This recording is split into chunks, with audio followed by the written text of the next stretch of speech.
Hi, Nadia. It's so great to see you and talk to you once again.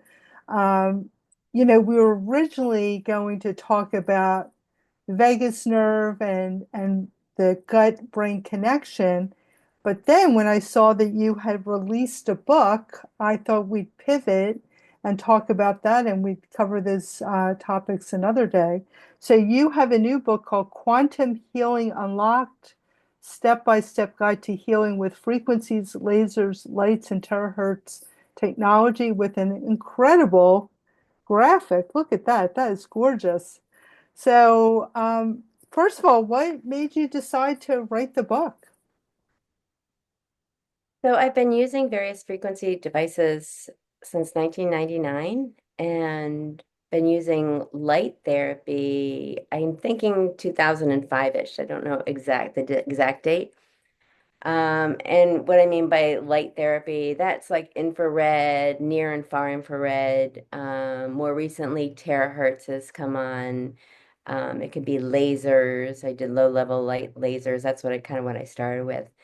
And it has a profound effect on the body because we're just made of energy. We're made of light. So the light can go into your body and resonate and just light up every cell in your body. And it makes a huge impact. So I've been helping people do that for a while. And I also found that I got certified in laser acupuncture. And if you point to specific points on the body, it can just have a huge effect. Um, so I tried to make a guide to make it accessible for people because most people are like, oh no, what do I do? Um, so I have a Me section in the included. book that's, yeah, I mean, it's daunting for me as well, right? Even though I'm certified, there's a lot of things to consider. So there's a section of the book, the biggest section is A to Z, and it goes by symptoms. So if you have a headache, you turn to headache, and it will give you the points. And there's still in terms that don't make any sense, right? It's G20 or whatever. But then you can go to the charts in the back and find out where those points are, or there are plenty of things online where you can find it. And so if then you take your light device, whatever device you have, infopathy, terahertz, or lasers, and you point them on those, it's on the meridians of the body, so it's traditional Chinese medicine, and it gets to the right areas, and it just has a huge impact on the body. So that's why I decided to write it to try to make it easy for people because I feel like it's not accessible for most people. Well, my guess is you should be charging a lot more money for the book than you are. I ordered mine yesterday. As soon as you made the announcement about the book, I immediately placed an order. And now that you're telling me what's included, I'm thinking it should probably be like $100. But anyway, that's for I you to wanted it to be figure. available for everyone. That's Yeah. my main goal. It's not to make money, it's to bring it to the masses because if we're all raising our vibration, we're all raising our health, then we're going to help the whole world, right? The whole planet. And I feel Absolutely. like that's what we really need to do right now. And it's interesting for me. So, I've always, well, for years, I've had this ability to find acupuncture points that were very tender. I think it started about 10 or 15 years ago. I was having a lot of chronic knee problems. And I also have a long history of gallbladder issues. So before I got pregnant with my daughter, and she's 21 now, so that's how long ago, I had gallstones and I was able to get rid of them through colonics. But I just always had this chronic knee pain, and I knew, my body just did not digest fats very well. So I had gone to someone who did acupressure, and I told her about my knee. She goes, "Oh, that's the meridian for the gallbladder." I'm like, "Oh my God." And I've been getting acupuncture for like 30 years, and I never knew that. And now, so anyway, in the future, whenever I'd have that knee pain, I would just push on that acupuncture point, and I would definitely feel a difference in my gallbladder too. But I know that acupuncture's more sophisticated than I mean, I think that yes, definitely, one or two points are great, but when I go to the acupuncturist, she'll, contact a spleen point, a gallbladder point, and But I know for me, I get a lot of benefit just by, stimulating a couple points. Definitely.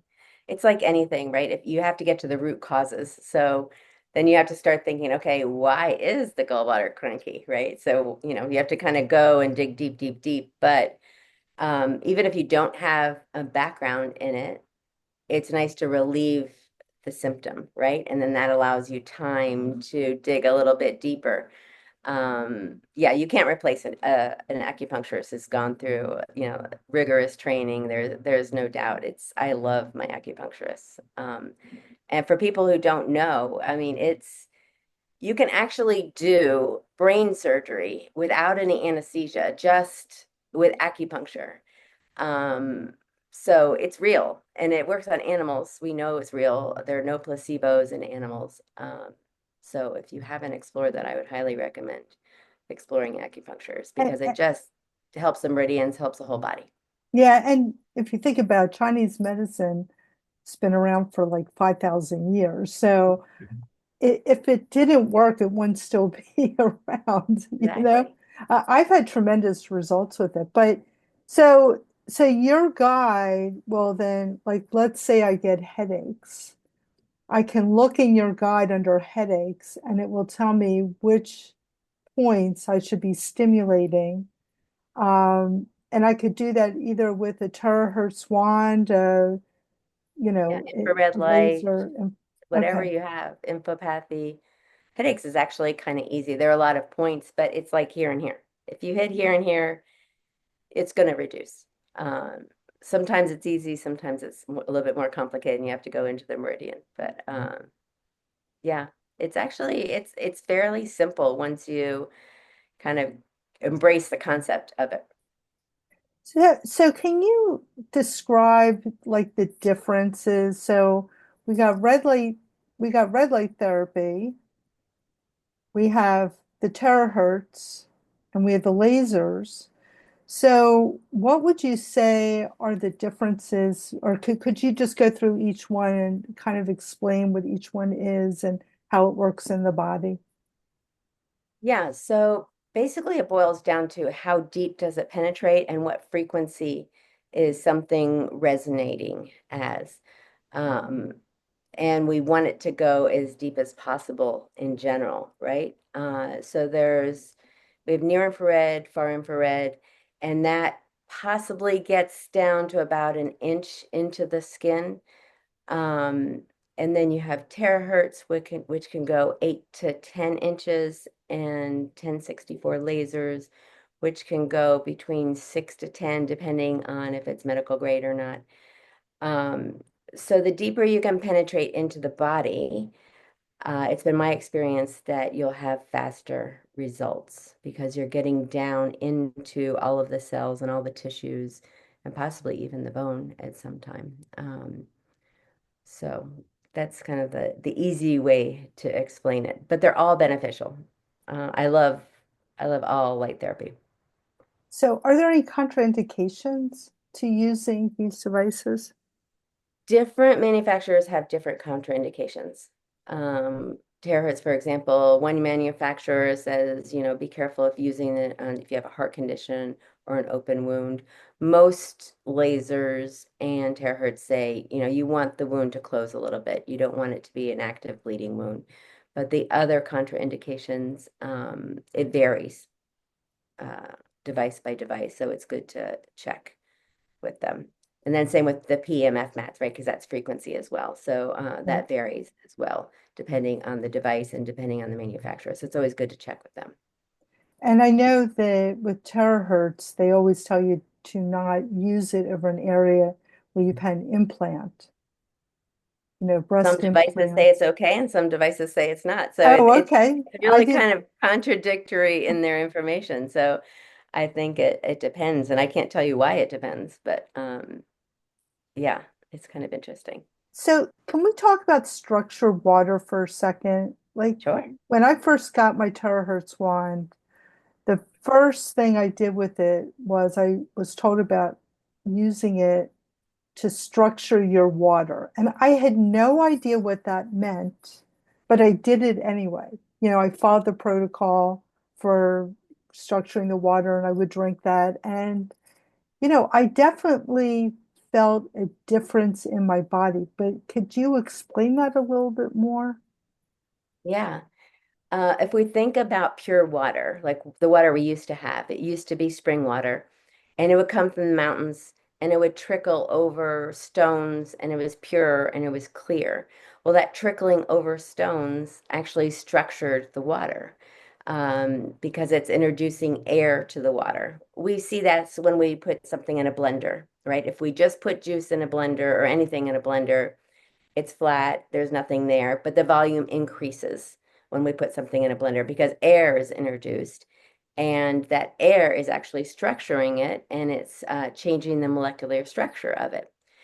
Now, there are very few pure sources of spring water, and very few people just going right to the spigot of a mountain and getting water out of it and it being pure, right? It's even if it says spring water, it's sitting in containers and then it goes to plastic containers, and spring water to when it gets to you it's a long time. So it's considered flat.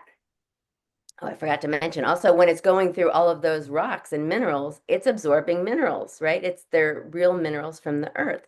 So not only is it structured, but it's mineralized water when it's coming out of the spring and in the ideal situation. Um, so that's an ideal situation. You have spring water, but even if you do, most people, it's coming to you flat. So when you use the terahertz wand on it, and when I say use it, you would just take a glass and you would take your terahertz wand and you would just go right over it and it would shine into it and it would change the molecular structure from like a H2O, so you have hydrogen and two oxygens, to a linear H2O, yeah, straight line. And that linear molecule structure is much more likely to be absorbed into your body, into your blood, into your brain. And it's bringing that extra oxygen up into your brain, which is huge, in your blood in every cell. Um, I could talk probably for a whole hour just on water. I love water. If you haven't read or listened to anything by Dr. Emoto talking about water, I highly recommend going out and doing that. It's a short book, and he has amazing videos and amazing images. But he was a Japanese scientist, and he took this experiment with Japanese children, and they wrote words like love, gratitude, hate, angry. They taped the words to the water, just a jar of water, a simple jar of water. And then they flash froze a drop of each of the water and they looked at it under a microscope. And they found the love, the abundance, the peace had these beautiful crystallized snowflakes. And the anger, hate, they were still structured somewhat, but there was morphing at the edges. And they repeated this to thousands of Japanese children. I mean, I love this on so many levels, right? We should be teaching this in our schools. Words matter, right? You can't take back words. Words matter. Lead from a loving heart, not an angry heart. So it's been repeated so many times and it's easy to do. Then they repeated it with rice also. So they just had it sitting there and they found the rice with the angry words, developed mold, and the ones that had love did not. So I would definitely, if you have young children, it's a fascinating experiment to do with them, and just have that conversation. And then we have Veda Austin, who is now doing flash freezing of things, and she's showing that water has memory. So she takes a petri dish and puts a minuscule amount of water on the petri dish, and she'll put it in the freezer, she'll bring it out, and she'll flash freeze. She'll just set it on an image of something like a leaf or something like that. And she'll look at it under the microscope. And there's a picture of a leaf. It doesn't, it's not a picture as in a photo, but if you look at the structure of it, it has a leaf in it. And now she's starting to incorporate talking to the water. So she'll bring it out of the freezer and she'll say love. And then, so it's just really fascinating. And when we think about it, everyone disagrees. We're 67 to 80% water. So if we can change the structure of water, blood in our body, you can have a huge impact. I got off several tangents, but it's really No, important to it's have great. quality structured water. Yeah, it was great because, I remember seeing those images Emoto did, and I remember like the hate ones were also very dark gray, Hmm. rather than the joyful ones were like this bright white. It was pretty stark, the difference. And I think that goes into this whole thing of how we need to, as you said, words matter, but not just when we're talking to ourselves, but when we talk to other people. So, how often have you been in a space with like people that I want to say are toxic, right? They're really negative, and you walk out, you leave their company and feeling just terrible, right? I mean, Yeah. and it lingers, and I think that has a lot to do with it. But the also and another thing I found is that even within family units, right? So if you have one person who's stressed, that will affect someone else. But that's a whole nother topic. I'm sorry I Yeah, even no. mentioned that, but They it's say that. your family is only as healthy as the most unhealthy or toxic person, right? So it definitely does matter. And then also talking to the water, right? We also, people talk to their plants, and the ones Right. that talk to their plants and say positive things, they find that they thrive. My Hmm. mother, before she passed, she had about four, pretty nice plants in her apartment. And, she passed, and it was, I mean, she was in the hospital for 2 weeks. And I'm not sure if anybody even watered the plants, because we were at the hospital with her. And when we went to finally go into her apartment, all these plants were still thriving, and she like took such loving care of them, and talking to them. She lived alone, so I think she talked to the plants as for company. But it is really amazing. And that leads me into the question or conversation about frequency, right? Because it's the frequency that we're putting out there that's affecting us and those around us. Definitely. Yeah, So and go ahead. I was just going to say, so could you explain in other terms what frequencies are and how they relate to the body? Yeah. So it's interesting because we don't, a lot of us have problems thinking about frequency because we don't, we never really thought about it, right? But we have plenty of examples where we're using frequencies in everyday life. We just really don't talk about it as frequencies. Like you said, when you're walking down a street or when you're around someone who's negative, let's just use the walking down the street example. Um, you get a feeling, you have an intuition, like, something's up, and that's your nervous system telling you, okay, I should do something, right?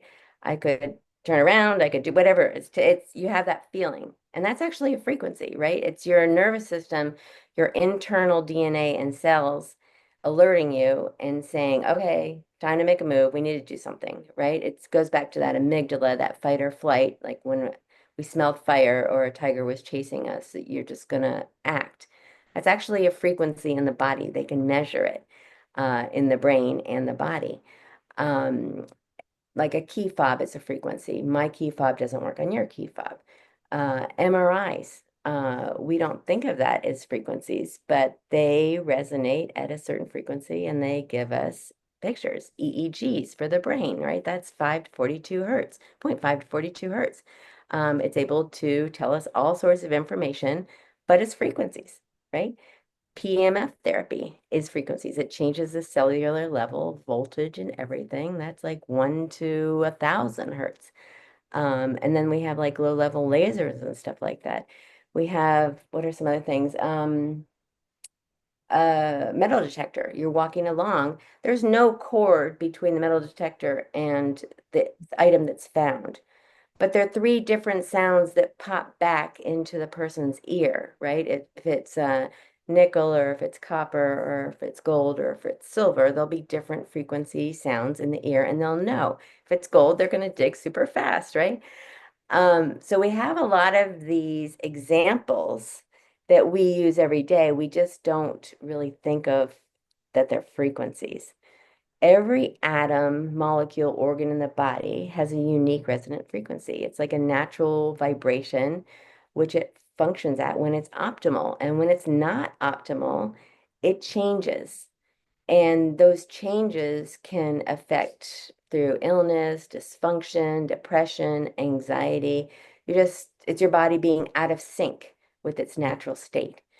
Um, so when you can also use like frequency medicine to send frequencies into your body to find those cells that are a little funky for the moment and show them a mirror and say, hey, let's clean it up. Let's start vibrating at a higher level. All this sounds really nebulous, but there are examples like, an opera singer. I'm sure almost everyone has seen a video of that. An opera singer can shatter a glass by producing a certain sound wave.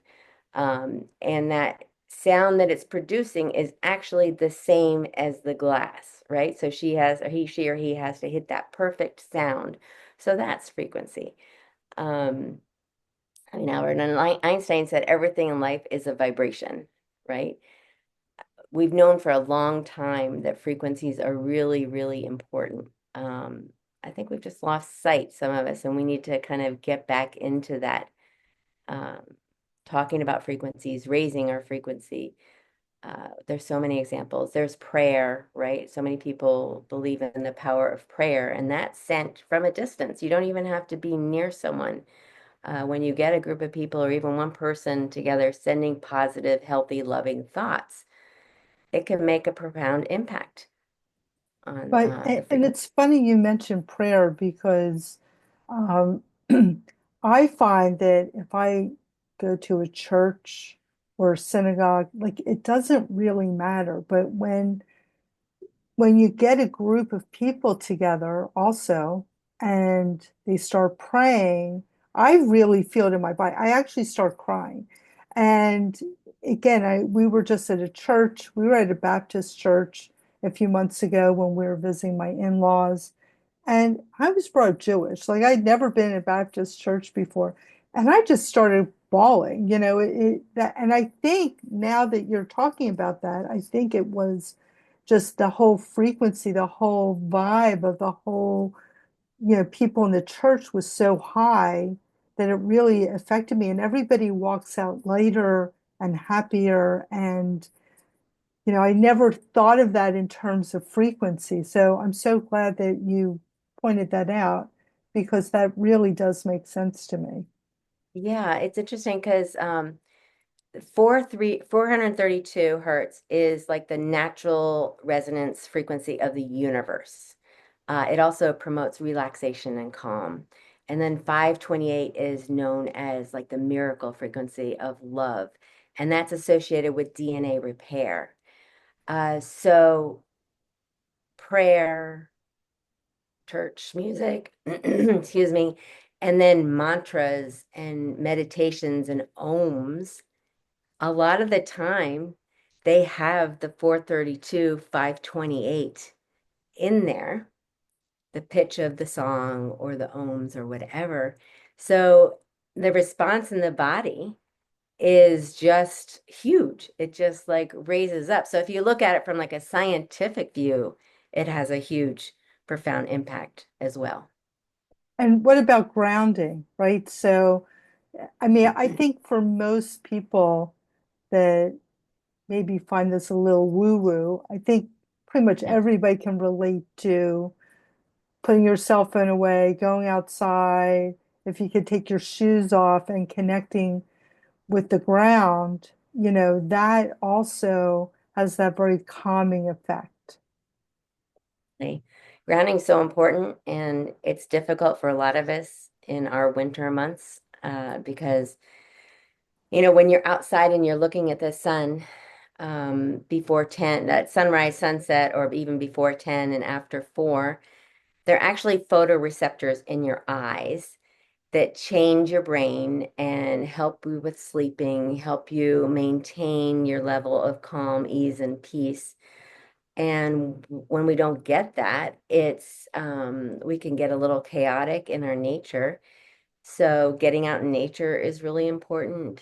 Watching sunrise and sunset as much as you can without sunglasses, allowing your skin to absorb the sun, even though we have been kind of led astray on that. It's, fear mongering. Again, I'm not saying go out at noon on a hot summer day, but if you can get exposure early in the morning or later, it can have a huge impact. We're being bombarded between EMFs and chemicals and pesticides with things that are not grounding. So we need to do even more things to keep our body in coherence and resonance. People who have had a lot of trauma, illness, emotional issues, a lot of times their polarity is off. And we have a polarity just like the earth, a north and a south.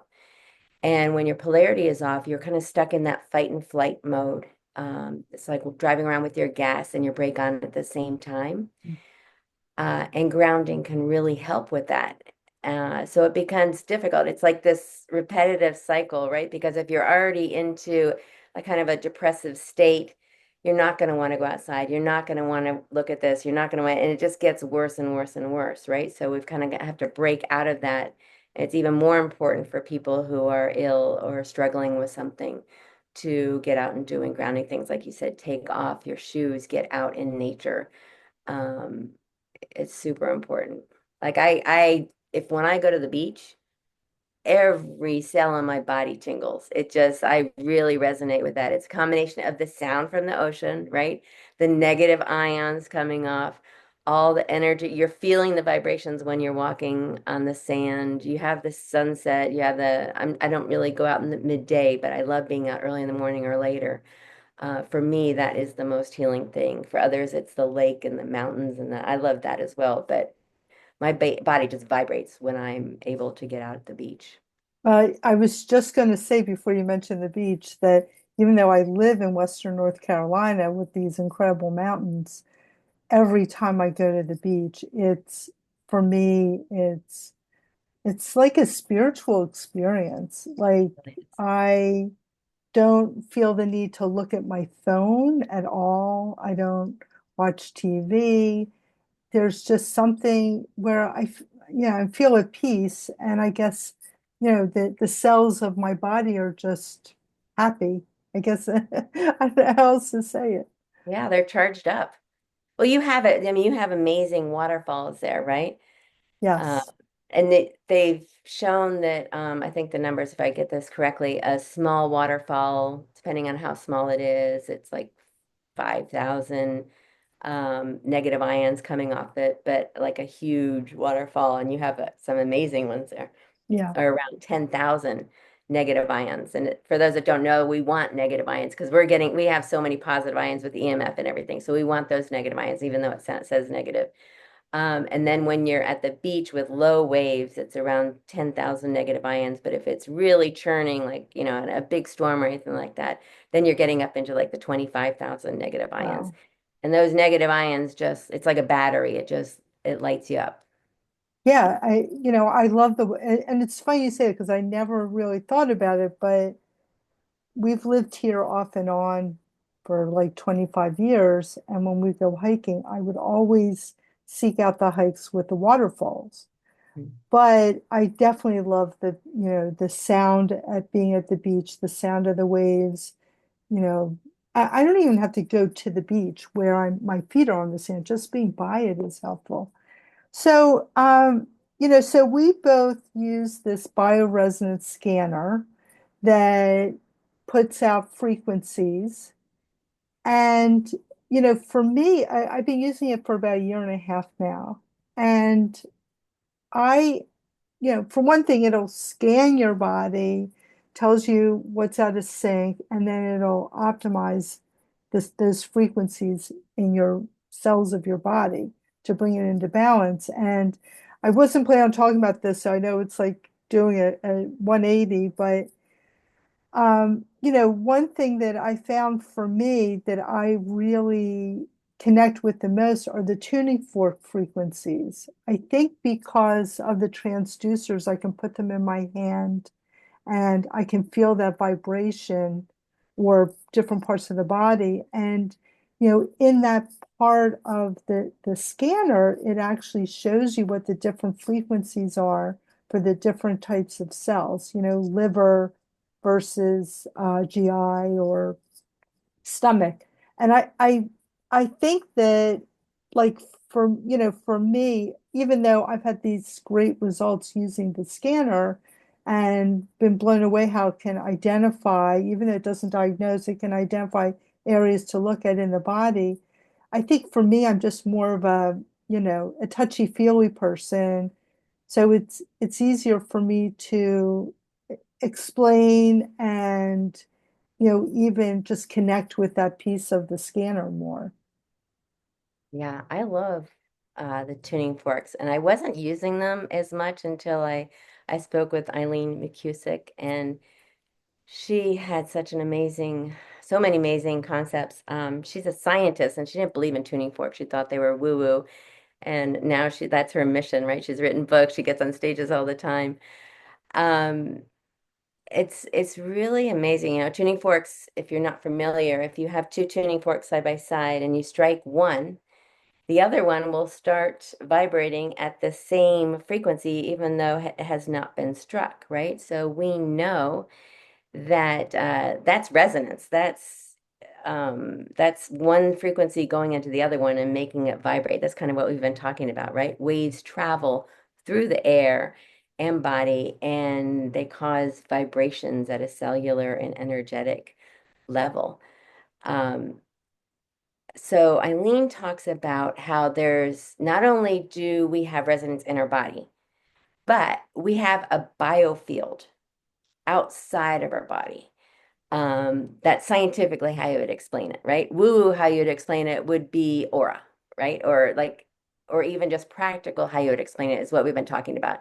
You can meet someone, it's, Malcolm Gladwell, that instant second, you just know if you're going to resonate or not. And you may be wrong, but most of the time you have a fairly good, understanding of like, yeah, that person's a little negative for me. And you just kind of back off a little bit.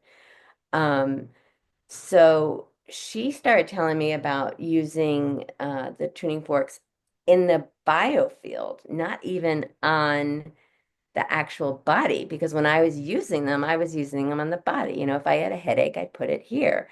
If my gallbladder was hurting, I put it on my gallbladder. But when she did that, we were at a retreat when we all listened to it and we started playing around with it. And one example, I don't remember exactly the number, so that's going to be wrong, but I'll just give it a general thing. Someone had shoulder pain. So we've experimented with the tuning, little tuning speakers, and we were putting it on various areas, specifically on the body. And let's just say her pain was like an 8 out of 10. Well, it went down to like a 6 out of 10, just putting it like in the area. Let's say it's a shoulder, right? So you can see. So we put it on the shoulder where she had pain. It reduced a little bit. But when we pulled it off of the shoulder, it went down. The pain went down to like a 2 out of 10. Wow.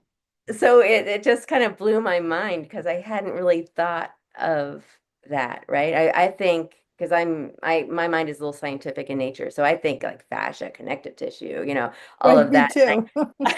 Bones, I know that conducts frequency. I'm 100% in on that, right? It stimulates the nerves and the muscle and the fascia. I get that. Uh, but when you talk about pulling it out, and I've seen it over and over again, it's been pretty amazing.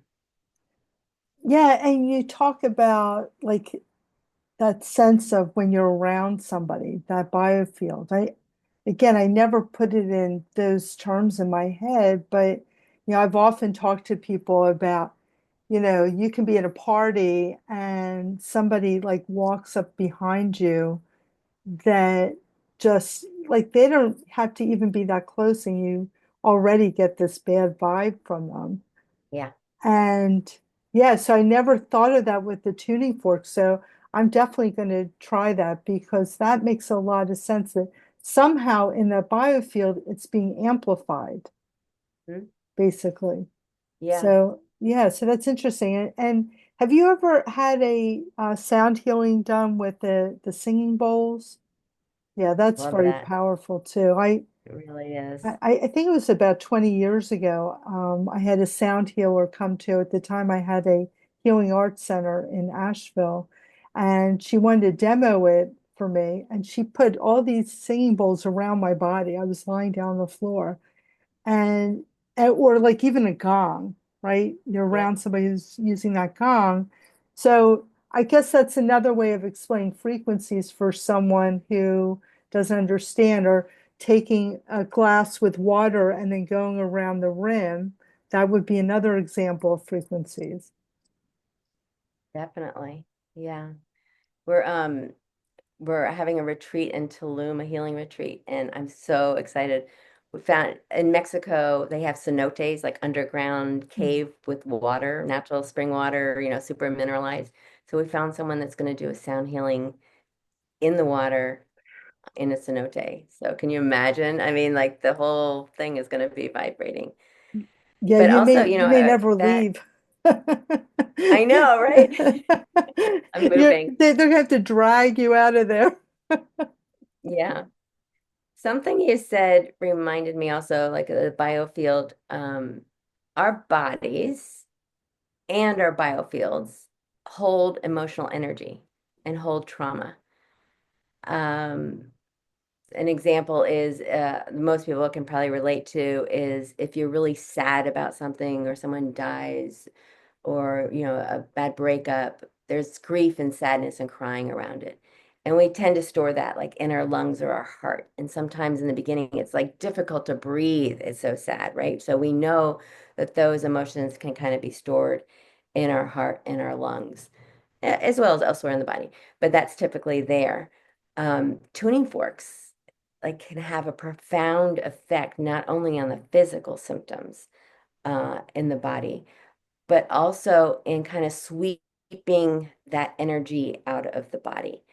I've worked with people where they just start bawling, and these are non-criers, like these are stoic men. These are like, but they're like, oh, I don't know why I'm crying. Well, they're just like, it's like it's stored trauma, it's stored emotions. Like we're taught as a society not to emote from a very young age, right? In schools and churches and in families. We're out at a restaurant, sit down and shut up. In school, someone's crying, no, you're not allowed to cry, So we store these things, and it's important for true healing to get it out of the body. So tuning forks can have a huge effect on that. And you reminded me when, before I moved back down to Western North Carolina, and I had just gotten the tuning fork, the transducers for the app. And I had three different people for when I scanned them, it came up with lungs. And these were Mm, not people that I knew. It wasn't like I somehow manipulated it to come up with lungs. And yeah. each one of them started crying. And when I probed a little bit, one of them was still grieving for a family member that had passed. And one of them was a teenage girl who had moved to this country, recently and had left all of her friends behind. And she would not have said that she was feeling sadness over that. Like Yeah. she was so disconnected from her feelings. But, she was displaying behaviors, right? She was, distant and combative, and it turns out she was just really sad. So what the tuning forks did was allowed her to release that and allowed her to, really start healing. So I think it's so important to acknowledge the mind body piece of that, of the healing that we need to go through.